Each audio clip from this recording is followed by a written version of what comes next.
It's sold at all of the national parks. It's a topographical map because your people that you're guiding really understands different things about the country when you see the topography, right? You really see what we're talking about. So I just want to show you right here. So this idea of the Carmel mountain range, the Carmel range is over here. It goes from southeast to northwest.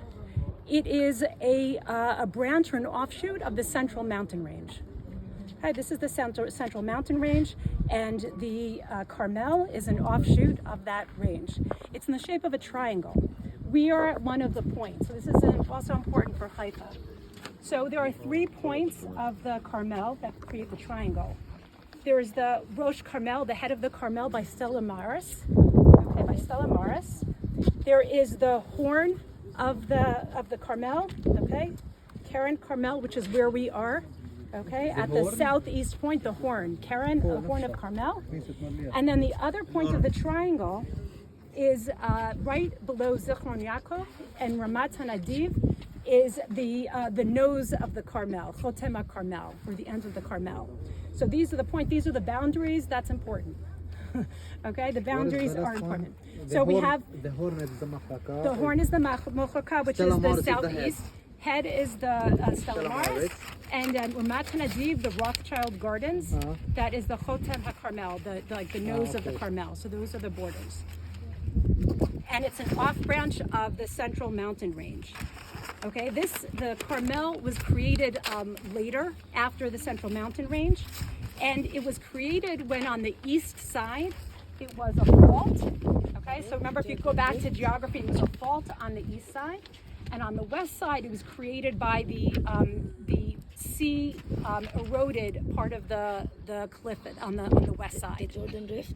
No, the west side is up by the sea, the Mediterranean Sea. And the east side? On the east side, right here by the Jezreel Valley. Okay.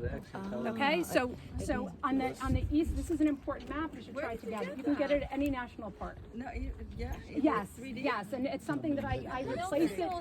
I replace it like once a year. I saw this before, yeah. 5 shekels. 100. Okay, so wait a second, let me continue. So on the eastern side of the Carmel, the streams that are flowing down, they're flowing down to the Kishon, which flows out to the Mediterranean. It is very steep.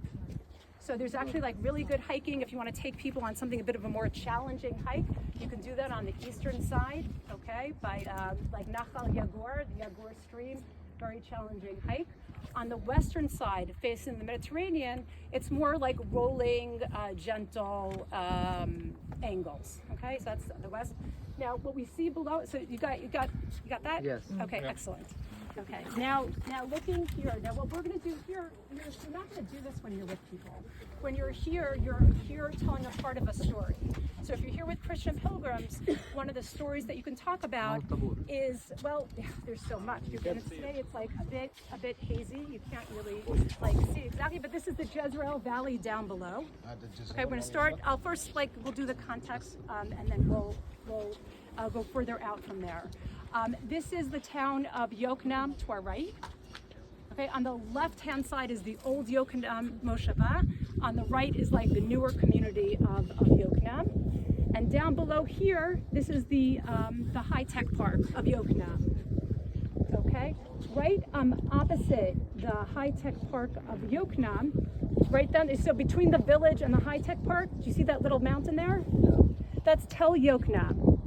So Tel Yokneam, so it's the green mountain of Tel between the Mosheva of Yokneam and the high-tech park of Yokneam. So Tel Yokneam is a city from the time of the first temple period. So first temple period, there was a city there. Yokneam was one of the cities that was given to the Levites. Okay, so the tribe of Levite who didn't have any territory, but were given cities in different places. So Yokneam was one of their cities. Tel Yokneam was an important place in biblical times and an important place in all subsequent times because of the location. It is right on the edge of the entrance to the north of the country. So it is an important place. You would have all of your fortresses would be there. So you had Tel Yokneam. You had a Crusader fortress there in later times. You had a Ottoman fortress there, Dar el Omar. You learned about him? Yes. Okay, Yeah. Dar el Omar. This was like the most southern point of his lands. So of course he's going to want to have a presence there, a military presence, to be able to see who's coming up towards his other lands. There was also evidence of all Egyptian, all different time periods. It's a site that was developed by the local municipality, and they have kids, school children, decorated, did drawings of the different time periods that they had the remains there.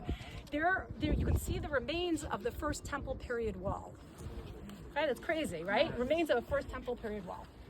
If you're telling the story of Israel, old and new, this is the perfect place to say it. You tell the story, you show the wall from the time of the first temple period, and then you point across the way to Yokneam, high-tech Yokneam. So the Givens imaging, the pill cam, if you've heard of that, that's developed at Yokneam. The rewalk, which is the external skeleton to help people who are paralyzed walk, that was developed at Yokneam. So if you want to, present Israel as the mixture of old and new, really good place to talk about it. Yokneam? Okay? Yokneam. Tel Yokneam. So it's a site that is open all the time. There's no entrance fee, but there's also no bathrooms. So it's a place that you can go to really at any time, and you can tell the same story that you told here about Elijah and the Carmel. You can say it there as well. Okay, so if you're looking at the Jezreel Valley, what are other biblical stories that you could talk about here or at Tel Yokneam? Tabut. Tabor, right? Deborah and Barak and Tabor. Gilboa. Gideon and the Midianites. So, right, Melchizedek further down. So all of those stories you could talk about here. If you want to move forward, if you want to talk about, the founding of the modern state of Israel, you have Kfar Yoshua, you have Nahalal, the whole draining of the swamps in the Jezreel Valley. That happens here right below us. Megiddo, further down, all the way down that way. So all of these stories, at this one point, you could talk about so many different things. It all depends on what's the theme of your day. What were you hired to do? What test question are you answering? Okay.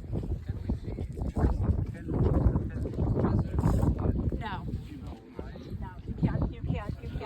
To relate the palace with a story. You can't. No, you just have to talk generally. You can see the visibility is terrible right now. So that happens. You talk about it here generally. So you talk about Megiddo, the end of days. You talk about any of the stories that happened, biblical stories in the Jezreel Valley. If you want to talk about, modern Israel, you have the modern Zionist story. All of these things you can talk about from here. In theory, in the distance is, Mount Tabor, Mount Gilboa. Moriah. Mount Moreh, Afula. So all of that is down below. We just can't see it from here today. Okay. Further down in the distance is where you went to Beit Sharim, on a straight line that way. Beit Sharim. You see the train, the train rack. So train tracks. So that is, talking about the Valley train system. That was an offshoot of the Hijaz Railway. Okay. So there's a train that. So say that's the train, right below the highway. It goes The bridge. Exactly. To the bridge. Straight all the way. That's right. So that's that's the train station. So you have the Kfar Yoshua train station here. Okay, so this is all a part of all part of the story here. So specifically, this is the Carmelite is a Catholic order, so you could obviously take a Catholic, but you could also bring Protestants here, not go into the church, and just come up to this viewing point. Okay, so you definitely can do that. This isn't one of a place that screams a Catholic church. It's very subtle here. Okay, Still have to pay 5 shekels. You still have to pay 5 shekels, but it's very. And that goes to the Catholic. I'm sorry. So that's Yokneam. That's the Moshav Yokneam, and then to the right behind is Yokneam Elite, which is the newer community of Yokneam. So towards the north is Haifa, obviously. Okay, towards the north is Haifa. The tail, right in the middle of it? Right between the high-tech park and the red roofs. It has a circle. It's a flat tail. It's a flat top, and there's a trail around the top. Okay, so you can. No, it's not. It's a walk up. There's a Crusader farmhouse there, and you can see it. Like that's what's neat. You can see the Crusader farmhouse. You can see the Ottoman era tower, the Dar al-Omar. So there's a lot to see there, and it's a very just convenient stuff that you're not tied into the times. Like really, some of the challenges sometimes is what time you're getting to a place and whether you can actually go into it. So the nice thing about here is that it's open in the morning, it's open in the afternoon. You don't have to worry about closing, so it's super convenient. What's the airport? So that's the Ramat David, the airport base. Yes, so usually it's always here. And then Nahalala. Now, On the other side of it. Yeah.